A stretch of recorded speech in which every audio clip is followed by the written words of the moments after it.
नमस्कार दोस्तों, steno master YouTube channel पर आपका स्वागत है। दोस्तों यह डिक्टेशन 160 शब्द प्रति मिनट की स्पीड से होगा। तो आइए देर न करते हुए शुरू करते हैं। सभापति महोदय, सुरक्षा परिषद के सदस्यों को चाहे वे स्थायी हो या निर्वाचित, इस सहमति पर जोर देना चाहिए और जल्दी परिणाम पाने के लोभ में अपनी बात दूसरों पर लादने के प्रलोभन से बचना चाहिए। साथ ही राष्ट्रीय या अंतर्राष्ट्रीय व्यवहार के लिए मानदंड तय करते समय सुरक्षा परिषद को स्वयं भी उन मानदंडों को स्वीकार करना चाहिए। चूँकि महासभा के सदस्यों की संख्या प्रारंभिक समय की अपेक्षा अब तिगुनी हो गई, अतः सुरक्षा परिषद के सदस्यों की संख्या आगे अपरिवर्तनीय नहीं रह सकती। अगर सुरक्षा परिषद का नैतिक बल और राजनीतिक प्रभाव बनाए रखना है तो यह आवश्यक है कि अधिक देशों को उसमें प्रतिनिधित्व देकर व्यापक बनाया जाए। अपने प्रस्तावों को निष्ठापूर्वक लागू करते समय यह आवश्यक है कि सुरक्षा परिषद उनके सभी परिणामों का अनुमान लगा सके।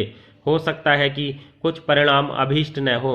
इनका प्रभाव उन लोगों पर भी पड़ सकता है जिनको प्रभावित करने का बिल्कुल भी इरादा न रहा हो। उदाहरण के लिए, किसी देश के खिलाफ आर्थिक प्रतिबंध का गहरा प्रभाव उन देशों पर पड़ सकता है जिनके साथ उसके व्यापारिक संबंध है। विकासशील देशों के लिए यह प्रभाव बहुत खतरनाक हो सकता है।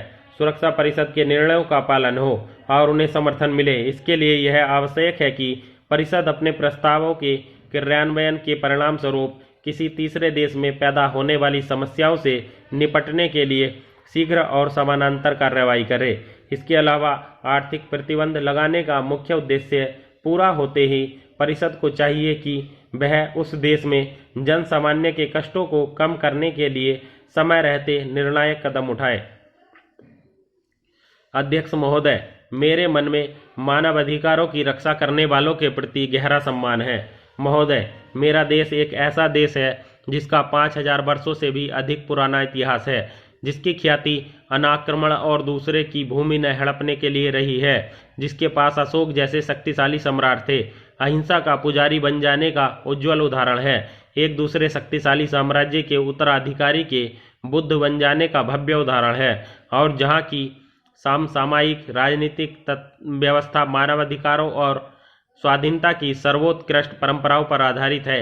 भारतीय संस्कृति और अपने रूप में मानवाधिकार अपने महान रूप में लगभग पर्यायवाची हैं, पर हम इसके विपरीत स्थिति सहन नहीं कर सकते। मान्यवर उपाध्यक्ष जी, आपने जो मुझे बोलने का समय दिया उसके लिए मैं सदन के प्रति आपके प्रति सम्मान प्रकट करते हुए आभार प्रकट करता हूं। साथ ही मैं सरकार के द्वारा प्रस्तुत कृषि और सिंचाई की अनुदान मांगों का समर्थन करता हूं। मान्यवर, 54 वर्षों की स्वतंत्रता के बाद भी हम भारत के किसानों को उनकी खेती को पानी नहीं दे सके, उनको बिजली नहीं दे सके, उनके लिए खाद और बीज की पर्याप्त व्यवस्था नहीं कर सके। यह हमारी पिछली सरकार की किसानों के प्रति उदासीनता का प्रतीक है। मान्यवर, आप देखते हैं कि किसानों की हालत क्या है। हम सभी कहते हैं, चुनाव के दौरान कहते हैं, हमारे नेता बराबर कहते हैं।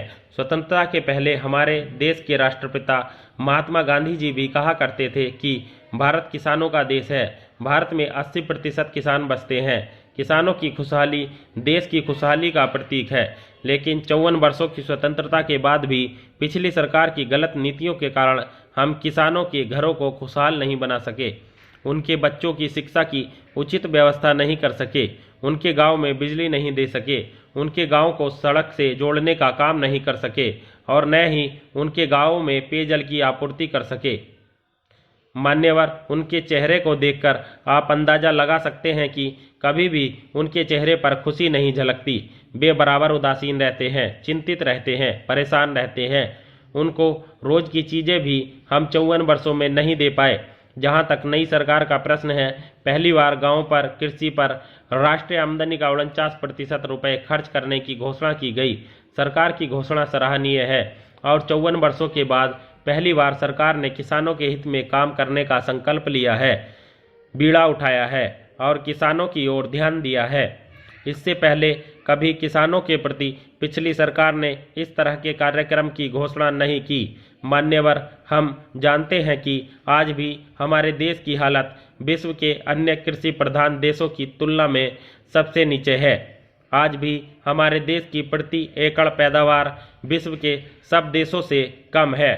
अमेरिका, कनाडा विकसित देश है, विराम।